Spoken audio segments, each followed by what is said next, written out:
अभी मजा आएगा ना भिड़ो. हेलिकॉप्टर आम्ही जायला आज पोहायला. एक नंबर विषय. जय श्रीराम मित्रांनो, मी शंकर. आज निघालो आहे पोहायला जाताना तर काय माझ्या आधी माझे मित्र जास्त उत्सुक होते. आधी मी जाण्याच्या आधी माझ्या शेतात जाऊन उभे होते. जाताना बघितलं तर काय आमचा मोठा भाऊ चक्क हात सोडून गाडी चालवत होता. लगेच निघाला आम्ही उसाने शेताकडे.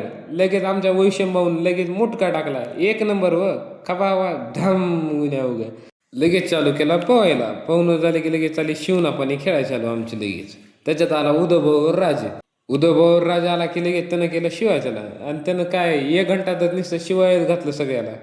बघा जाताना आमचे छोटे बंधुराज काय म्हणतात. मित्रांनो नमस्कार. नमस्कार. कसा आहे आपलं वावर? आई एक नंबर. काय बघायचं ना तेवढ्यात पडली का उद्धवची गाडी. उद्धवाला पळत आला आणि गाडी उतरला. आमचं 1 लिटर पेट्रोल गेलं.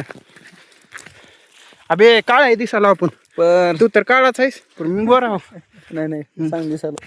भारी दिसायला. गाडी पशी येऊन बघताव तर काय आटाण्याच्या कोंबडी बाऱ्यानं तर मसाला झाला होता तिथं. ती सगळं सोडून आम्ही निघालो शेताकडे जाऊन सगळ्याला प्यायचं होतं पाणी. सगळ्याचं पाणी पिणं झालं की बघितला वैशम भाऊनं पपईचं झाड. मग सोडतंय का लगेच तोडल्या पपया. भाऊनं तर काय उड्या मारित तिथून पपया आणल्या लगेच. भाऊनं कापली आणि सगळ्याला एक फोड दिली.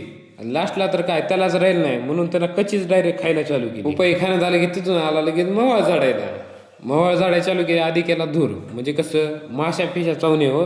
आपल्या चेहऱ्याला काय होणे ही सेफ्टी आपण बाळगायची. भाई यहाँ पे क्या हो रहा भाई. मोठे बंधुरात चढले झाडावर लगेच मवाळ झाडून आणले खाली. बघा आता मवाळ कसा एकच नंबर. मजा नाही रे.